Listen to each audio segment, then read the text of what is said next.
Mənə deyirlər ki, misal üçün, sən belə paltarları neyirsən, çıxar da evdən ver kiməsə.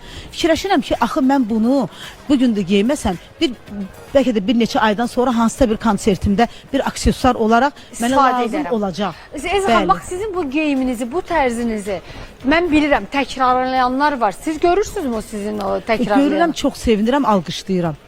Bəli, əlbəttə çox görürəm.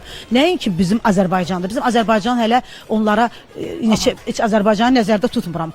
Azərbaycan məni yox, onları təkrarlayır. Məndən baxdılar, yəni ki, qəbul etmədilər. Gördülər ki, məni artıq Avropa təkrarlayır. Siz kim təkrarlayırsınız? Öyle Avropada müğəndilər, hamısı üzr istəyirəm, çılpaq çıxırdı, indi ekstravaganda keçiblər misal üçün. Ben niye saymadım, hamımız görünən yoran nə bələk ki. Yəni heç kim geyinmirdi. Bir 20 il bundan öncə, 30 il bundan öncə bir baxın Avropa müğəndilərinə və bir də baxın Elzavıza. Baxın görün Elza necə geyinirdi, onlar necə geyinirdi.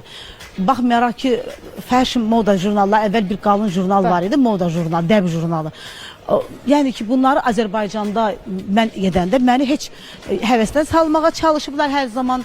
Yəni sanki başa düşməyiblər, amma illər keçəndən sonra mən görürəm ki, onlar təkrarlayırlar. Amma heç yəni Ezgi xanım, siz hər zaman deyirdiniz ki, məsələn Lady Gaga'nın səsi məndən artıq deyil ki, amma onu olduğu kimi qəbul edir. Mən Lady Gaga'nı özüm deməmişəm. Onu mənə sual veriblər ki, Ezgi xanım, Lady Gaga yəni ki sizə həsəd aparırsınız, yoxsa siz Lady Gaga'ya həsəd aparırsınız? Bunu mənə jurnalist sual verəndə mən də ona doğrusunu cavablandırmışam ki, yəni ola bilsin ki, o nəinki mən Azərbaycan xalqına, bizim hörmətli Rəşad Məcid Yaşlılar İttifaqının rəhbərliyində mənim Heydər Əliyev sarayında konsertim olanda, hətta mənim konsertimə gəlməmişdi o.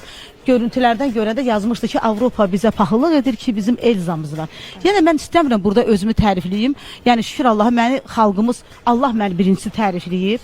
Məni Allah o qədər təriflə yaradıb ki, məni nə qədər insanlar tərifləsələr belə, onun yanında yəni ki, cılız bir qalacaq. Amma Ezgi Seyidcahan da hər zaman şükür etməyi bacaran bir xanım oldu. Hər halından. O mənim şüarımdır. O mənim şüarımdır. Hətta ən çətin belə anda belə Aytəkin xanım, xüsusən də oğlumla olur. Məsəl üçün bir söz olanda deyirəm ki, hə, şükür Allaha, Allah özü kömək olsun belə elə. O inanmır ki, o böyük möcüzəni heç bilir ki, anası necə çalışır, necə zəhmət çəkir, amma inanla deyirəm ki, bu həyata keçəcək, bu olacaq. Deyir ki, yəni sən hər şeyi Allahın üzərinə niyə atırsan ki? Axı fakt görürəm ki, yəni dəlil sübut bu belədir də. Deyirəm ki, darıxma. Yəni vaxtı gələndə artıq mən dediyimdən də artıq olur. Görürəm belə bir şey